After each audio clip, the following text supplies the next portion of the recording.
Recordá este nombre, Franco, para trabajos de albañilería en general, pintura de techo, casas, rejas, aberturas, lavado de techos, colocación de lamiplast, plomería, soldadura de todo tipo, reparación de motoguadañas y motosierras.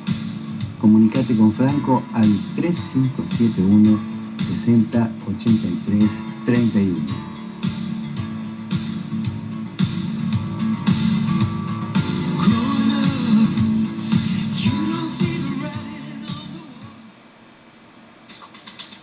Misceláneas de María Susana, en Leandro Alem 950, tiene la indumentaria para toda la familia.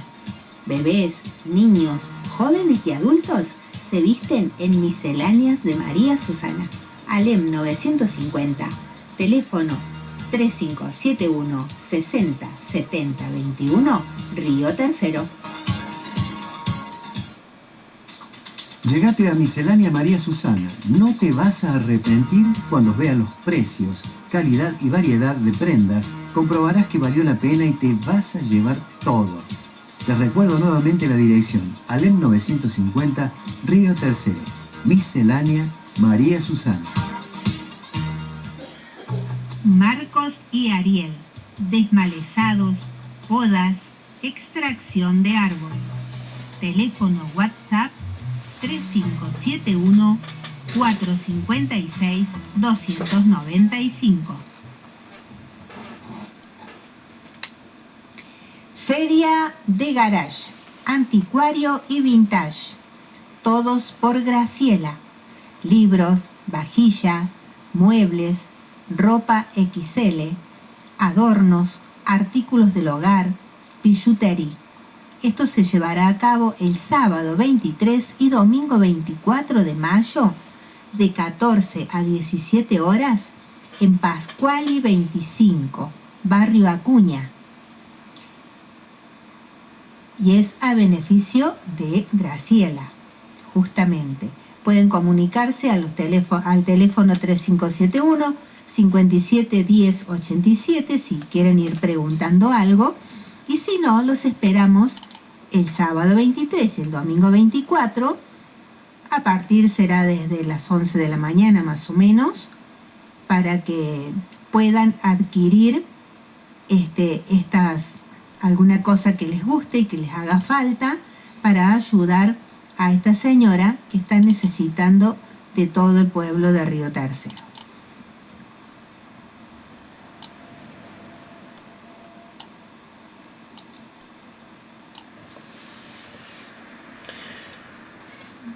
Bueno, ahora vamos con un editorial de Nicolás Lantos. Bueno. En donde se refiere a las privatizaciones de Milei y la doctrina Monroe. Minutos para las 9 de la mañana en todo el país. Estamos acá hasta las 10, haciendo ahora consecuencias. Y hay una historia que uno puede trazar que arranca con el viaje de Donald Trump la semana pasada a China. Si uno quiere que arranque ahí, porque en realidad estas historias siempre tienen un capítulo antes, ¿no? Y que llega directo al proceso de privatización que se está viviendo en la Argentina, porque todo está conectado. Y pasa esa historia, hace escala en Bolivia, que en este momento está atravesando durísimas protestas contra el presidente Paz, en Cuba y en toda América Latina, en el marco de un mundo que se está acomodando a un nuevo esquema de poder global que quedó en claro la semana pasada en esta histórica visita del presidente de Estados Unidos junto con una comitiva con los más importantes empresarios de su país a una China que la recibió poniendo condiciones, y un Xi Jinping que le dijo directamente, explícitamente a Donald Trump y a su comitiva en la cara: ustedes son la potencia declinante, nosotros somos la potencia emergente, hagamos esta transición de la forma más pacífica posible. Y lo dijo así, usando otras palabras, lo que dijo Xi Jinping en la cara de Donald Trump y del resto de la comitiva norteamericana y con las cámaras encendidas para que lo viera todo el mundo, fue: no caigamos en la trampa de Tucídides. Esto lo comentamos acá la semana pasada, pero muy brevemente porque el público se renueva. Se refiere a un concepto en geopolítica que básicamente dice: cuando hay una potencia hegemónica en declive que se ve amenazada por otra potencia que está emergiendo, tiene la tentación de ir a la guerra, el que está en declive, el que está en riesgo, para tratar de frenar ese cambio de manos, y no hace más que acelerarlo. Esa es básicamente la trampa de Tucídides. Entonces lo que dijo el presidente chino es: no hagan la guerra. Le dijo a Estados Unidos: no nos hagan la guerra. Y cuando Xi Jinping dice esto, se lo dice a Trump, obviamente. Trump es la cara visible, pero también está respondiendo de alguna manera a un tema que fue noticia hace un mes y pico. Todo pasa muy rápido y por eso quizás mucha gente se olvida, pero hay que tenerlo claramente como marco de referencia, que fue el manifiesto de Palantir, ¿se acuerdan?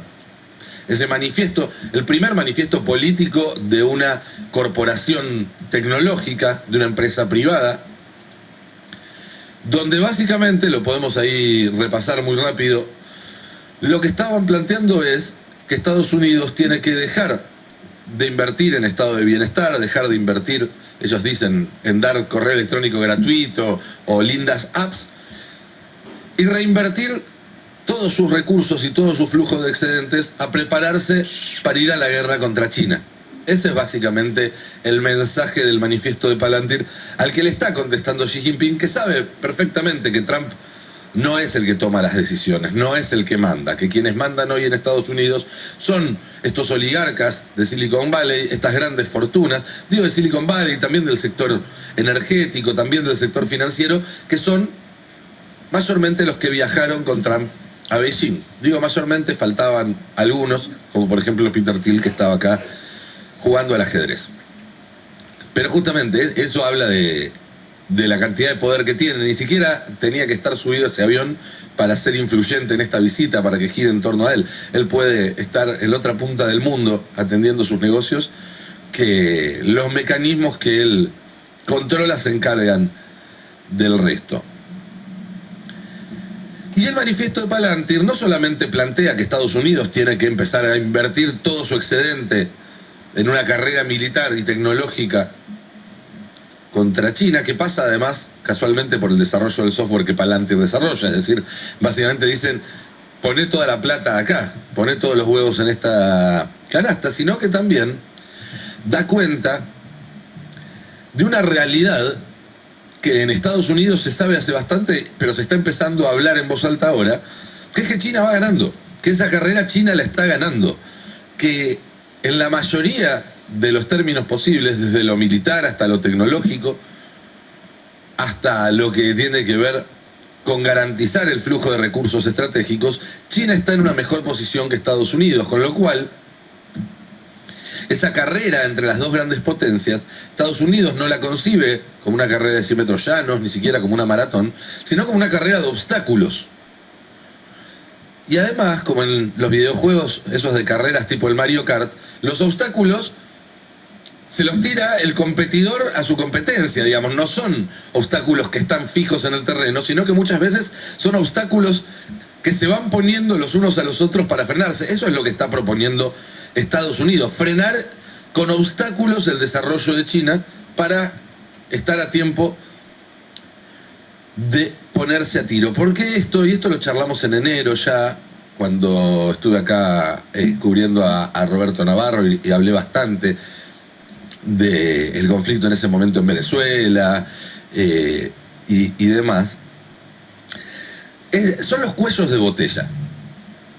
Hoy el desarrollo tecnológico, sobre todo el desarrollo de la inteligencia artificial, que es el que, por lo menos en Estados Unidos, creen que va a ser el que defina esta carrera, el que gane el desarrollo de la inteligencia artificial, el que llegue antes a esa meta, va a ser la tecnología que va hacia abajo a derramar, definiendo la carrera entre las dos grandes potencias, se va a resolver por quien logre justamente evitar esos cuellos de botella, esos lugares donde, o momentos en los que ciertos recursos, ciertos accesos se vuelven escasos y no te permiten seguir avanzando. Hoy la velocidad del desarrollo por sí, del desarrollo del software, de la programación, de entender cómo funcionan estas inteligencias, de que ellas mismas programen a la siguiente generación de inteligencias artificiales, todo eso ya está tecnológicamente hablando, la posibilidad está. Lo que faltan son ciertos insumos clave. Y lo que va a definir la carrera entre China y Estados Unidos son los cuellos de botella respecto a esos insumos. Vamos a ver, por ejemplo, esta placa que habla de lo que tiene que ver con la autosuficiencia en cadenas de suministros. Para los que nos pueden seguir en algún dispositivo con pantalla, verán que claramente en lo que es una especie de octógono, o pentágono, no llego a contar cuántos lados tiene, sí, octógono, que depende de cuánta superficie del octógono esté cubierta, implica cuán autosuficiente sos en algunos temas claves, y China se ve que está muy, muy bien cubierto, tanto en cuestiones que tienen que ver con fabricar naves, barcos, embarcaciones, procesamiento de acero, las llamadas tierras raras, baterías electrónicas, turbinas de viento, paneles solares, robótica, es decir, toda la parte de la inteligencia artificial que tiene que ver con bajar eso al funcionamiento en el mundo real a través de máquinas que se muevan, y los modelos de inteligencia artificial propiamente dicho, mientras que Estados Unidos le gana por poquito en modelos, pierde en robótica y en acero, y en todo el resto prácticamente ni compite. No produce prácticamente ni el 25% de las baterías, ni de los paneles solares que necesita, ni de las turbinas de viento que necesita, no tiene ni el 10% de los minerales raros que necesita, no está fabricando la cantidad de barcos que le permitiría mantener una primacía en los mares. Bueno, realmente se está quedando muy atrás en esta cadena, en esta lucha por los cuellos de botella en las cadenas de suministros. Hay un suministro clave en la inteligencia artificial, el más importante de todos, que es la energía. Por eso también vemos acá que todo gira en torno a la energía. Y miren este otro gráfico que es extraordinario, que muestra la evolución de la generación de energía en Estados Unidos y en China desde comienzos de siglo hasta ahora, y cómo Estados Unidos hoy produce prácticamente la misma cantidad de energía que hace un cuarto de siglo, que en 1999, que en el siglo pasado, mientras que China en el mismo periodo saltó de producir menos de 2.000 terawatts hora a más de 10.000, multiplicó por casi 6 su producción, mientras Estados Unidos se quedaba estancada. Es decir, China está preparada para estos cuellos de botella de una forma que Estados Unidos no. Un dato que publica Diego Genud en el Destape este fin de semana, de una consultora norteamericana, internacional, que dice que China todavía no tocó ni un solo barril de su reserva estratégica de petróleo. Tiene más petróleo hoy en su reserva estratégica que a mediados de marzo, cuando había comenzado la guerra. Mientras que Estados Unidos, como comenta acá siempre Fer Alonso, está vendiendo petróleo, lo cual le da una ventaja en el corto plazo al suplir otros proveedores y acercar más mercado, pero a la vez lo que está haciendo es poniendo en riesgo sus propias reservas. Y hace unos días hubo un tuit de Santiago Caputo, y ustedes me dirán qué tiene que ver Santiago Caputo con esto, pero a mí me llamó mucho la atención, porque en el medio de la visita de Trump a Beijing, escribió esto Santiago Caputo: el mundo se encamina a una especie de competencia entre las grandes naciones para ver quién se hace de la mejor cadena de suministros posible para sus respectivas economías. No imagino un conflicto a gran escala en el corto plazo, ya que todavía hay mucho mundo por conquistar para esas grandes naciones. Es más probable que veamos 1 o 2 décadas de carrera mineralística antes de ver un conflicto global. Después empieza diciendo que Argentina decidió jugar con Estados Unidos y que por eso va a recibir trillones de dólares. Bueno, toda esa parte no tiene mucha importancia. Y termina diciendo, esto ya está escrito, esto ya sucedió. El único obstáculo para que ello ocurra es la política, entre paréntesis, los políticos. Y esto es casi de puño y letra el argumento de Peter Thiel. Yo estoy seguro que esto lo leyó o se lo escuchó Santiago Caputo en una reunión y después fue corriendo a escribirlo. Pero seguro, seguro, porque he leído lo suficiente a los dos para entender por dónde viene esto. Y esto nos sirve como vínculo para pensar desde Argentina y desde América Latina cuáles son las consecuencias de esta nueva doctrina que hay en Estados Unidos vía Palantir en la Casa Blanca, que es la de no podemos ganarle por las buenas una carrera tecnológica china porque ya estamos muy atrasados. No podemos ir a la guerra ahora mismo contra China porque claramente se está viendo en Irán que no nos da todavía el piné para ir a una guerra mano a mano. Entonces, ¿qué hay que hacer? Una carrera por los recursos. Ir achicándole, cortándole las vías de acceso a estos recursos a China y al mismo tiempo garantizándolas para la Argentina. Y ahora piensen desde esta lógica, perdón, para Estados Unidos. La Argentina va a ser uno de los proveedores. Porque, digo, ahora piensen desde esta lógica todo lo que viene pasando desde enero. Venezuela, Irán, la doctrina Monroe. ¿Se acuerdan que se hablaba en enero de que Trump imaginaba que todo el continente americano tenía que servir a los Estados Unidos? ¿Se acuerdan que les conté también en enero de este plan que tenía un abuelo de Elon Musk, que era parte de un grupo que se llamaba Tecnócratas en Canadá, para armar una especie de imperio tecnocrático que iba desde Venezuela hasta Groenlandia? Epa, ¿no les suena? Para garantizar los recursos que necesita Estados Unidos en el caso de una guerra contra las grandes potencias. Estamos viviendo una carrera por los recursos necesarios para dar la tercera guerra mundial. No mañana, no el mes que viene, en unos años quizás. Pero ya estamos en ese proceso. Y ese proceso se va acelerando. De hecho, no es muy distinto que el que desató las guerras mundiales que ya tuvimos. La Primera Guerra Mundial, y la segunda como consecuencia, como secuela, hay un consenso ya entre los historiadores que tuvo que ver con que los capitalistas alemanes llegaron al mercado globalizado que había ya en esa época demasiado tarde. Ya no tenían mucho para conquistar. No tenían entonces colonias con las que alimentar su capitalismo, entonces estaban en desventaja respecto a los ingleses y a los franceses. Y ahí es donde, ante esa imposibilidad por conquistar terrenos que no habían sido conquistados, bueno, decidieron ir directamente a la guerra contra las otras potencias. Bueno, acá se está configurando un escenario parecido. Y eso explica, por ejemplo, lo que está pasando por estas horas en Bolivia, donde Rodrigo Paz, el presidente que asumió hace 6 meses, ya enfrenta protestas durísimas. Podemos ir viendo en los paños algunas imágenes de las últimas horas. Paz, que había llegado como un candidato de centro derecha con una pata populista, tenía como vice a un jefe de policía que era una figura muy popular entre los sectores populares. Bueno, se peleó, ni bien llegó con el vice y empezó a tomar medidas de ultraderecha, a alinearse con Trump, a anunciar privatizaciones. Esto generó obviamente repercusiones y hace 2 semanas empezaron las protestas, sobre todo de los mineros, con masivos bloqueos de ruta.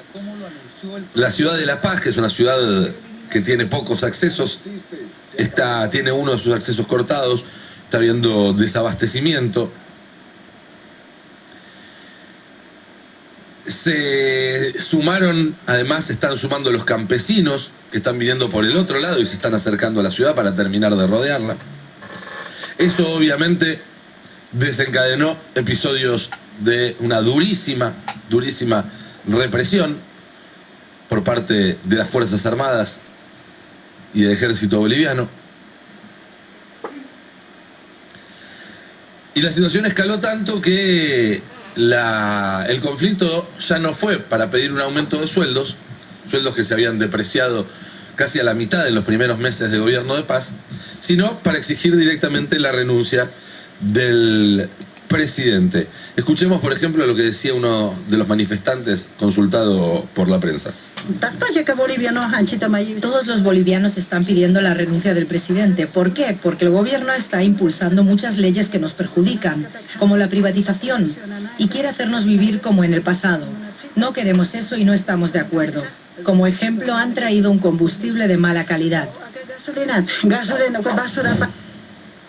No hace falta decirlo, como en el pasado se refieren a como antes de que llegara Evo Morales, que hizo una transformación única en la historia de Bolivia, y que obviamente proceso que terminó con un golpe de Estado que después, bueno, se logró parcialmente deshacer, pero que de alguna manera marcó el comienzo del proceso político que nos lleva hasta la actualidad. Escuchemos otro testimonio de manifestantes que da cuenta también de los motivos de la lucha. Un perjuicio para nosotros mismos, ya que no hay nada para comer, así. No dejan trabajar otros, también otros quieren trabajar y no hay movimientos. ¿Qué queremos, compañeros? No nos intimida este gobierno, no tenemos miedo. Vamos a estar en las calles hasta las últimas consecuencias. Renuncia o sacamos a patadas, solamente dos. Ningún petitorio nacional, porque no nos va a cumplir nunca. Nunca nos va a cumplir, a ningún sector a cumplir. Bueno, se está poniendo muy violenta la situación también entre las protestas y la represión. Protestas pesadas, los mineros van con cartucho de dinamita a las protestas. Hay unas imágenes, se veía ayer, donde un grupo de protestantes se agarró a los latigazos contra la policía y los hizo retroceder. Hizo retroceder un grupo de 50 policías a latigazos. Yo no digo que haya que hacer lo mismo acá, pero cuando dice ¿por qué allá te escaló todo tan rápido y acá no? Bueno, son otros países, son otras idiosincrasias, son otras experiencias de lucha, pero digo, ahí hay del otro lado un movimiento obrero que no tuvo ningún problema en escalar la situación, ningún problema en hacerlo. En ese contexto, Milei firmó este fin de semana a través de la Cancillería un comunicado conjunto con el resto de los países de derecha de la región, Paraguay, Ecuador, Perú, etcétera. Comunicado escrito en Washington, esto lo pude confirmar, se lo mandaron desde Washington a todos los países y los países lo único que hicieron fue ponerle el gancho. Mandaron un avión en una supuesta misión humanitaria, un Hércules, para transportar supuestamente 12 toneladas de pollo congelado destinados al departamento de La Paz, porque como están cortadas las vías terrestres, tienen que acceder por el cielo. Ahí está el agradecimiento, la carta de agradecimiento que le mandó el presidente boliviano a Milei por mandar el Hércules. Milei le contestó también agradeciéndole o devolviéndole la consideración. En el gobierno dicen que el avión no llevaba la comida, que la comida es comida del gobierno boliviano y que solamente prestaron el avión para hacer los traslados. No queda claro porque desde el gobierno boliviano dicen que el gobierno argentino aportó comida. Y está la duda, con denuncias de la oposición boliviana, de que en realidad en esos vuelos lo que iban eran municiones y armas para la represión. Algo que tiene un antecedente además, porque ya se hizo acá durante el golpe de Estado de 2018, ¿no? Noviembre de 2018, si no me equivoco, cuando Bolsonaro y Macri apoyaron el golpe que terminó asignando a Yanine Áñez en la presidencia, pero el golpe no lo dio ella, sino Camacho y todo el grupo de las brigadas paramilitares de Santa Cruz. Simultáneamente a estas cartitas y declaraciones, por lo menos de apoyo, si es que no incluyen además algo más serio, se dio a conocer un plan de Estados Unidos para secuestrar o matar a Evo Morales, una vez más, porque ya lo trataron de secuestrar o de matar varias veces. Estos documentos fueron filtrados por parte de la propia policía boliviana, que recibió la operación, los planes de la operación, y decidió filtrarlos porque estaban en contra de que lo hagan, pero básicamente, si tenemos ahí, podemos hacer zoom en alguno de los documentos, da cuenta de una operación relámpago Tambaquí, digamos todo, es mejor que Tormenta Negra, y que da cuenta que uno de los objetivos es el propio Evo Morales. En esos papeles se lo puede ver claramente.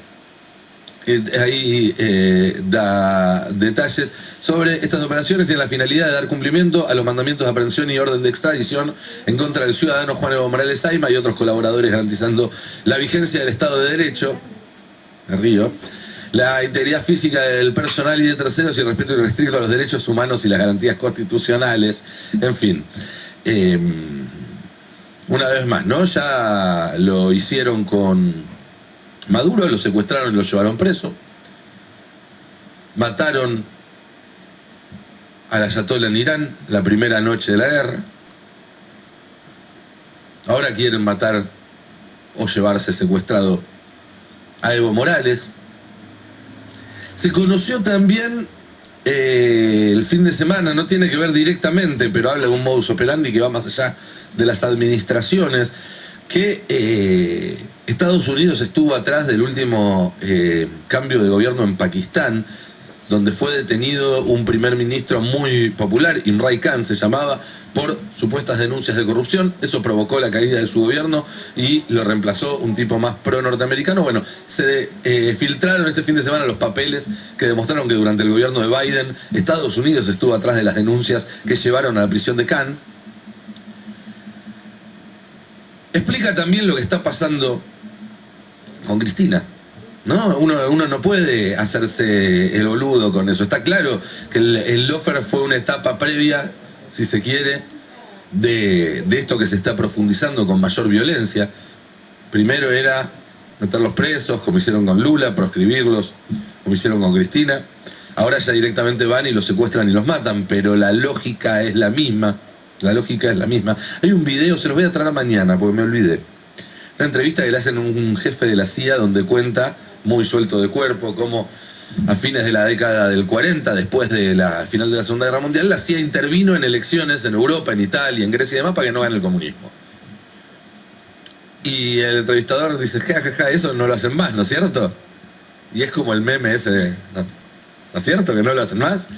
Y el jefe de la CIA dice, bueno, solamente cuando hay causas muy buenas que ameritan hacerlo. O sea, está todo claramente a la vista. En Cuba están haciendo lo mismo. En Cuba están haciendo algo que mucha gente lo llama Gaza sin bombas, porque le están cortando el acceso a la comida y le están cortando el acceso al combustible. Y sabemos que Cuba no tiene ni comida ni combustible para autoabastecerse. Con lo cual, si vos en una islita así no dejas entrar comida y no dejas entrar combustible, estás cometiendo un genocidio. No dejas entrar insumos para medicamentos, estás cometiendo un genocidio. En cámara lenta, en todo caso, lo cual no lo hace mejor, al contrario, lo hace más grave, más cruel. Y al mismo tiempo, las jugadas de ajedrez, ¿no? Acusan a Raúl Castro por haber derribado aviones hace 30 años, de la misma manera que acusaban a Maduro por encabezar un cartel que ahora sabemos que no existe, etcétera, etcétera, etcétera. Acusan a Cristina por causas en cuadernos que inventaron ellos. Siempre hay una excusa formal, penal, para empezar a actuar. Y una vez que estás adentro te olvidas de la excusa, obviamente, ¿no? Hablando de excusas, se publicó este fin de semana en Estados Unidos que supuestamente Cuba adquirió 300 drones de Rusia y de Irán para atacar a Miami. De nuevo, es lo que hicieron en Irak, decir nos van a atacar, entonces tenemos que atacarlos nosotros primero. La misma nota que citan dice en el cuarto párrafo que los analistas de inteligencia de Estados Unidos descartan que vaya a haber un ataque cubano. Pero no importa, porque el título es ese y Trump, igual que Milley, se entera de las cosas leyendo las redes sociales.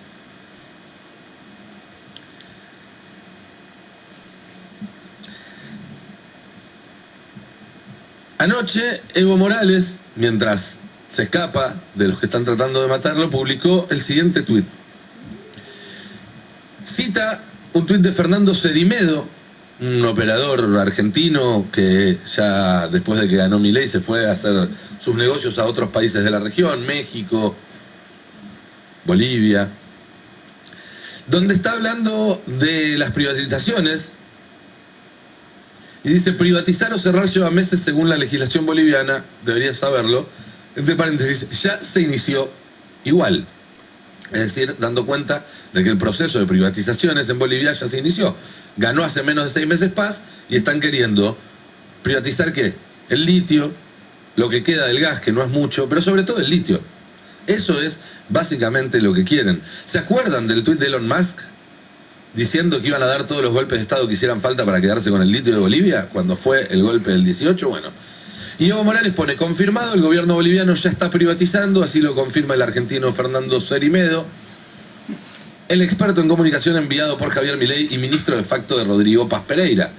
Esta es una prueba más de nuestras denuncias sobre la entrega de los recursos naturales como el litio a las transnacionales y el regalo de las empresas estatales a los ricos, terratenientes y oligarcas bolivianos. Y cualquier coincidencia con la realidad argentina no es pura casualidad.